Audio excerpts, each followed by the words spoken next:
Nancy DeMoss Wolgemuth diz que Jesus foi abandonado por Deus para que nós nunca fôssemos abandonadas. Podemos até sentir que estamos sozinhas, podemos até pensar que fomos abandonadas, mas nunca seremos verdadeiramente deixadas, porque Ele foi deixado no nosso lugar.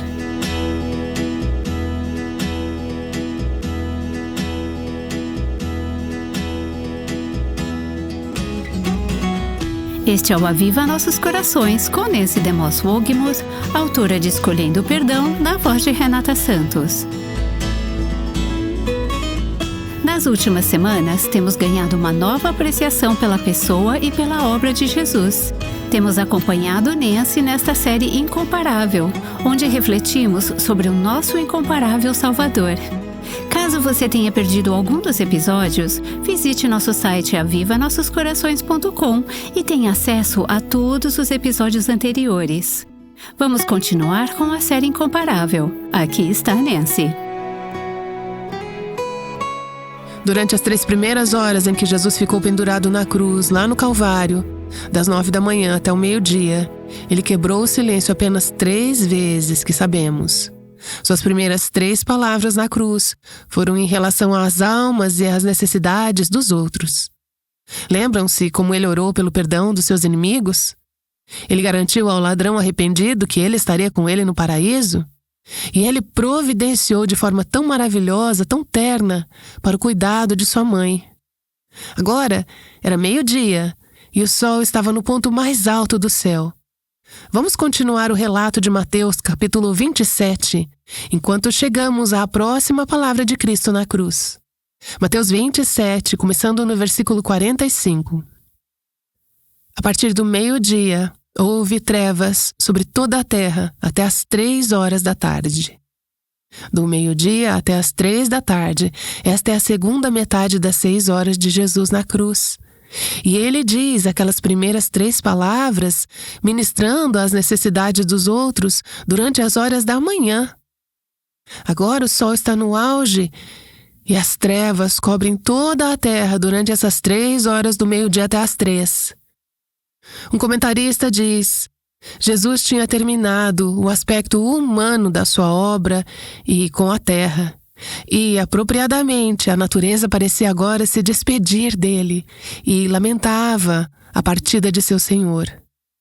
Vemos até mesmo a natureza reconhecer o que estava acontecendo lá na cruz. O texto não nos diz quão abrangente foi essa escuridão, se foi apenas naquela região ou se foi uma escuridão universal. Existem vários relatos em escritos extra-bíblicos que sugerem que a escuridão pode ter sido mundial. Vamos dar uma olhada mais de perto nesse escurecimento sobrenatural do sol na próxima semana, quando vamos falar sobre os 4 milagres do Calvário. Mas eu quero parar aqui para dizer que não foi apenas a terra que ficou em trevas. Essa escuridão total ao meio-dia, que é uma imagem, eu acredito, um símbolo das trevas que caíram sobre Jesus durante essa parte mais dolorosa e difícil da sua obra redentora, do meio-dia até as 3. Ele já tinha sofrido cruelmente nas mãos dos homens e agora, durante essas 3 horas, ele seria submetido à mão de Deus. Jesus, a luz do mundo, foi mergulhado em uma escuridão profunda, intensa e insondável de corpo, alma e espírito. Por 3 longas horas o sol foi apagado e às 3 da tarde, 3 horas da tarde, chegamos ao auge da agonia e dos sofrimentos de Jesus. O profeta Joel fala sobre esse momento centenas de anos antes. Joel capítulo 3, versículos 15 a 16 diz: O sol e a lua se escurecem, o Senhor rugirá de Sião. A pergunta é, o que ele rugiu? O que ele disse? As Escrituras nos contam no próximo versículo, aqui em Mateus 27, versículos 46 a 49.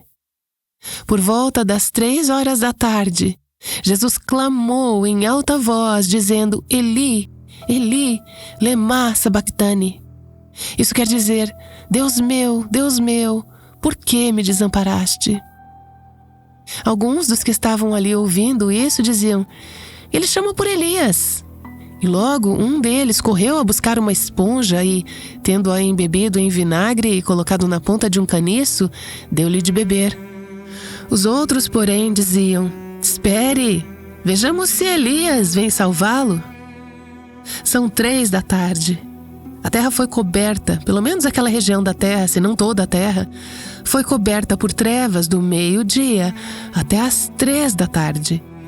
São 3 da tarde, a hora em que no templo próximo os sacerdotes estavam cravando facas nos cordeiros sacrificiais na Páscoa, naquele exato momento em que o Cordeiro de Deus estava sendo colocado à morte pelos pecados do mundo. Como dissemos, durante aquelas horas antes do meio-dia, Jesus já tinha clamado 3 vezes em favor das almas e das necessidades daqueles ao seu redor. Agora, tendo suportado 3 horas de escuridão excruciante, Jesus clama a Deus sobre a sua própria angústia da alma. Eu serei a primeira a dizer, depois de semanas estudando e ponderando e meditando sobre essa passagem, que isto é um mistério. Há mistério nestas palavras. Não há como compreender totalmente a profundidade e o significado desta 4ª palavra de Jesus na cruz. Aqui está o que sabemos. Sabemos que essas palavras são uma citação do Salmo 22, versículo 1, que diz: Deus meu, por que me desamparaste? E depois esse salmo continua: Por que se acham longe de minha salvação as palavras de meu gemido? Deus meu, clamo de dia e não me respondes, também de noite, porém não tenho sossego. Parece que Jesus estava meditando nesse salmo durante aquelas horas de escuridão, enquanto estava pendurado na cruz. É possível que ele tenha recitado todo esse salmo em sua mente. E vejam, não é um salmo curto. Jesus conhecia as Escrituras. Há uma tradição que diz que, enquanto estava na cruz, não sabemos disso com certeza, pois as Escrituras não nos contam, Jesus pode ter citado uma porção maior das Escrituras, começando com o Salmo 22 e continuando até o Salmo 31, 5, que diz: Nas tuas mãos entrego o meu espírito. Gostaria de encorajá-las, nesta próxima semana, entre agora e a Sexta-feira Santa, a ler esses salmos do 22 ao 31 e a meditar neles, ponderando o que Jesus pode ter estado meditando durante aquelas horas em que ele estava na cruz. Eu vou fazer um parêntese para dizer que Jesus conhecia as Escrituras. Ele as citava frequentemente. Ele as citou quando estava no deserto sendo tentado. Ele as citou quando estava respondendo a perguntas dos seus opositores. Ele as citou quando estava ensinando seus discípulos. Ele as citou quando estava sofrendo. Ele as citou agora, quando estava enfrentando a parte mais profunda e intensa do seu sofrimento. Vemos na vida de Cristo o valor de memorizar e meditar nas Escrituras, porque então, quando chegarmos a momentos de crise, essas Escrituras que guardamos em nossos corações nos sustentarão, elas nos consolarão, elas nos apontarão na direção certa, elas nos manterão conectadas à verdade, mesmo quando nossas emoções e nossa percepção nos disserem que tudo está fora de controle e que o mundo enlouqueceu. E quando acharmos que não podemos mais aguentar.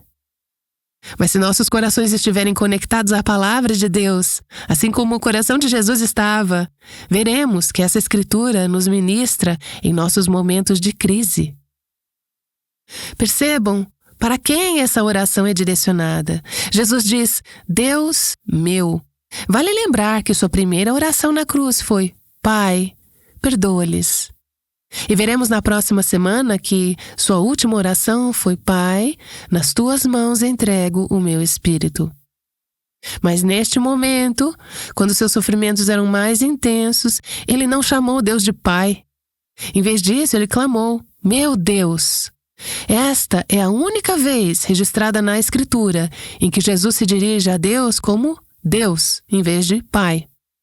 Isso claramente porque, neste momento, ele estava experimentando um profundo sentimento de alienação e abandono de seu pai. A poeta Elizabeth Barrett Browning expressou isso assim: o grito órfão de Emanuel abalou seu universo. O grito órfão de Emanuel, Deus conosco, está órfão, e seu grito abalou o universo. Quando falamos sobre a cruz, especialmente nesta época do ano, muitas vezes focamos nos aspectos psicológicos ou fisiológicos do que Jesus sofreu, porém a crucificação era comum na era romana. Li recentemente que estima-se que cerca de 30 mil pessoas por ano eram executadas por crucificação naquele período. Então havia outras 30 mil pessoas somente naquele ano que sofreram dor física igual ou maior, merecida ou não. Por mais horrível que tenha sido o sofrimento físico que Jesus suportou, esse sofrimento não se compara ao sofrimento espiritual. E é esse sofrimento que torna Jesus incomparável. Outros sofreram fisicamente. Não muitos ao longo do tempo, e a maioria de nós nunca sofrerá fisicamente a esse ponto, mas é possível. Mas ninguém jamais sofreu da forma como ele sofreu espiritualmente, como vemos expressado nessa palavra da cruz. E qual foi a natureza desse sofrimento? Foi a separação de seu pai, de quem ele nunca, desde toda a eternidade passada, havia experimentado um único segundo sem comunhão. Vimos isso anteriormente nesta série, quando estudamos a preexistência eterna de Cristo e lemos em Provérbios 8, onde ele diz: eu estava sempre com ele, diariamente ao seu lado. Ele nunca havia se separado de seu pai. Ele sempre havia feito apenas a vontade de seu pai. E agora, essa comunhão foi quebrada. Há uma ruptura que ele nunca havia experimentado antes. Nunca antes seu pai havia estado distante dele, ou havia se recusado a ouvi-lo. Jesus havia sido abandonado por outros, ele havia sido abandonado pelos seus próprios discípulos, mas nunca, jamais, por seu pai, até este momento. Até este momento, quando outros haviam incompreendido ou abandonado ele sempre havia dependido da proximidade e da comunhão com seu pai. Era para lá que ele corria. Era onde ele encontrava refúgio. Mas agora esse refúgio não estava mais disponível para ele. Outros podiam reivindicar, em seus momentos de sofrimento, a promessa do Salmo 27, versículo 10. Se o meu pai e minha mãe me abandonarem, o Senhor me acolherá. Mas Jesus foi privado dessa provisão, que estava disponível em todos os outros momentos. Porém, naquela hora, ele estava completamente sozinho e abandonado. Vou abrir um parêntese aqui e gostaria de enfatizar que nos entristecemos com o quanto de sofrimento físico e emocional e abuso existe neste mundo e devemos nos importar com isso. Mas eu quero nos lembrar de que, de longe, o maior tormento que qualquer ser humano jamais experimentará, no tempo ou na eternidade, é estar separado de Deus por toda a eternidade. Isso é muito maior do que qualquer necessidade física. Ao nos preocuparmos com as necessidades físicas, emocionais e psicológicas das pessoas, enquanto nos preocupamos com a injustiça neste mundo, como devemos fazer? Vamos nos lembrar também de que, para uma alma ser eternamente separada de Deus, é o maior tormento de todos. É por isso que fomos comissionadas a compartilhar as boas novas, o Evangelho, com as pessoas, para que elas não tenham que ser separadas de Deus por toda a eternidade, porque Cristo suportou essa separação por nós. Cristo está passando por uma angústia, tormento e sofrimento indescritíveis, sendo separado de seu Pai. E ainda assim, nesse grito angustiado, também ouvimos uma declaração inabalável de fé, quando ele diz: Deus meu, meu Deus. Há uma seriedade ali quando ele usa esse nome, El, o nome para Deus, que enfatiza o poder, a força e a grandeza de Deus. No meio da sua agonia, experimentando a separação do Pai, Jesus ainda clama a Deus. O rosto do Pai foi eclipsado, sim, mas Jesus sabe que Deus ainda está lá e que Deus tem o poder para sustentá-lo durante essa experiência. Ele ainda tem confiança, mesmo que tudo grite o contrário. Ele ainda está confiante de que Deus é Deus meu. É um grito de angústia, sim, mas não um grito de desconfiança. Ou como um comentarista disse, um grito de dependência, mas não um grito de desilusão. Como Charles Spurgeon disse, se pudéssemos imitar essa adesão a um Deus que nos aflige. Confiar em Deus e nos apegar a Ele, mesmo quando não podemos ver, não podemos ouvir, quando não temos base nas nossas emoções para saber que Ele está lá. Nos apegar a esse Deus em nossa aflição. Mesmo enquanto Deus clama em angústia, dor e sofrimento. Por quê?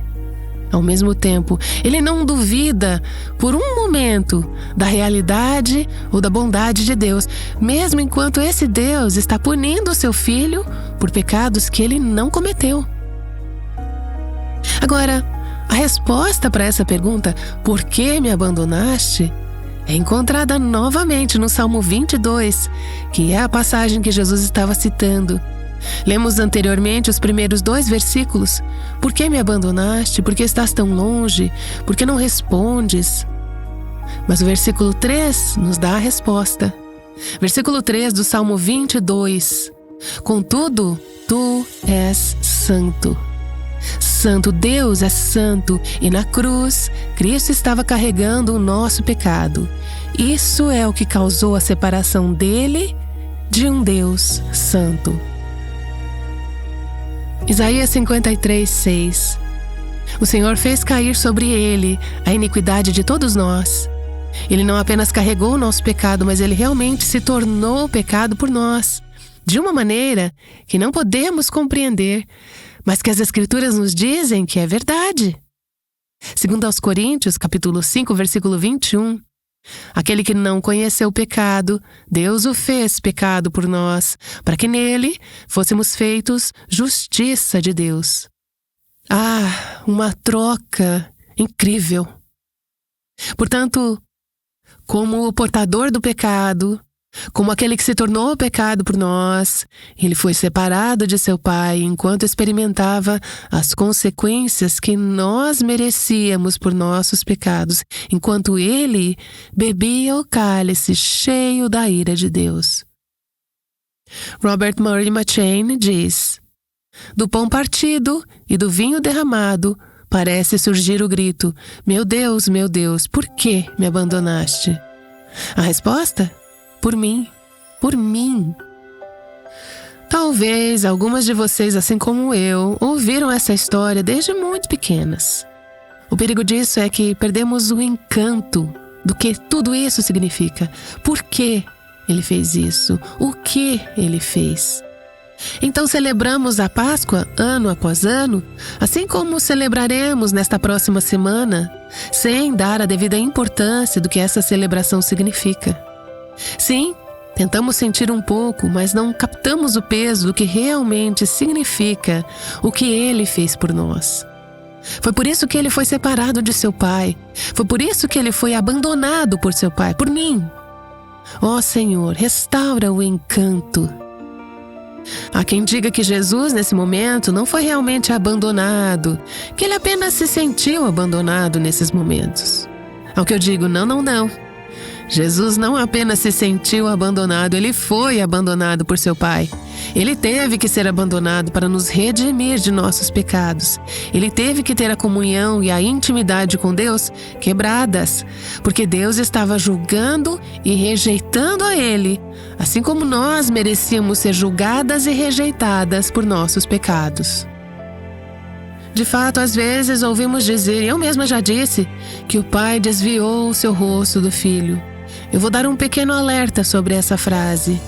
Dizê-la pode sugerir que Deus estava passivamente desinteressado no julgamento de nossos pecados em Cristo, mas nada poderia estar mais longe da verdade.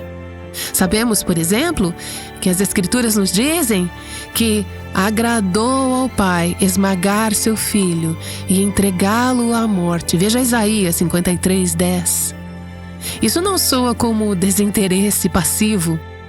Em 2 Coríntios 5 diz que o Pai imputou nossos pecados ao seu Filho. Em Gálatas 3 diz que o Pai executou a maldição que merecíamos em seu Filho.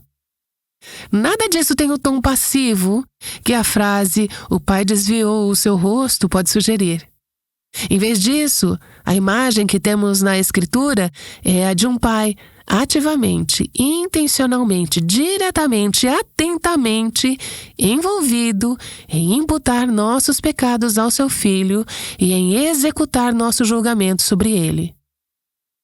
Quando o filho clama, "Meu Deus, por que me abandonaste?", ele realmente sente o peso desse pecado imputado e desse julgamento divino.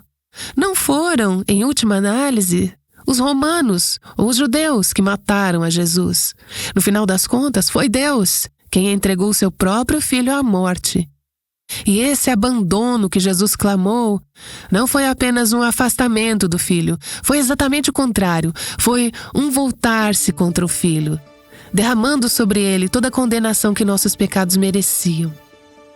E ao mesmo tempo, ironicamente, o Pai nunca esteve tão satisfeito com seu filho como nesse momento de abandono, certo?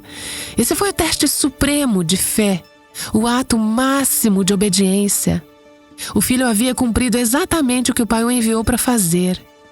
Esse abandono que Jesus sentiu deve ter sido acompanhado por uma profunda sensação de satisfação, sabendo que ele estava fazendo a vontade do Pai e que o Pai ficaria agradado com o sacrifício. Pela alegria que lhe estava proposta, suportou a cruz. Sabemos que Jesus não foi abandonado para sempre, graças a Deus. Pouco depois de dizer essas palavras, ele entregou seu espírito nas mãos de Deus e deu seu último suspiro.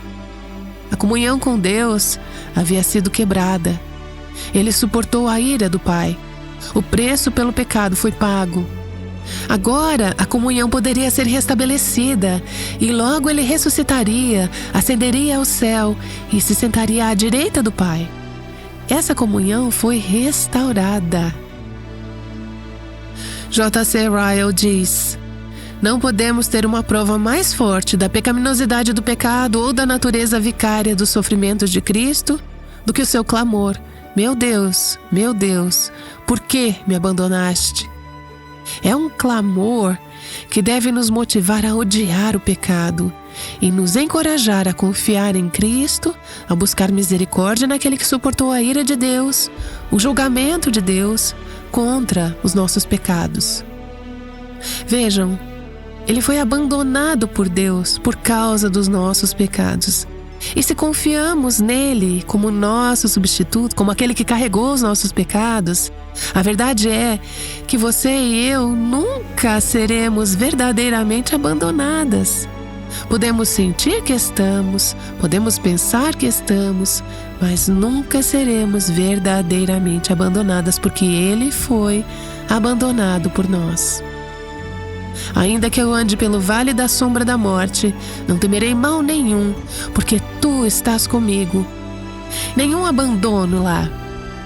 Ele disse: nunca, jamais o abandonarei. Então podemos dizer com confiança: o Senhor é o meu auxílio, não temerei. Nunca, nunca, nunca abandonadas. Obrigada, obrigada, obrigada, Senhor. Amém.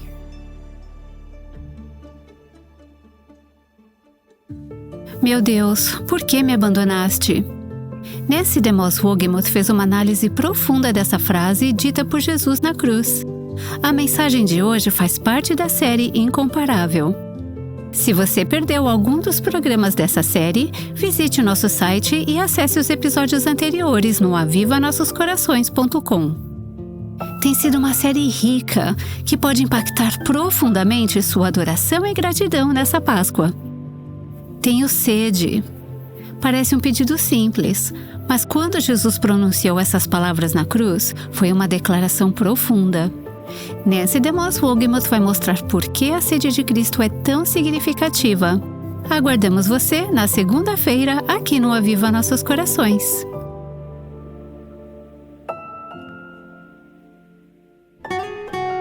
O Aviva Nossos Corações é o ministério em língua portuguesa do Revive Our Hearts com Nancy DeMoss Wolgemuth, chamando as mulheres à liberdade, à plenitude e à abundância em Cristo.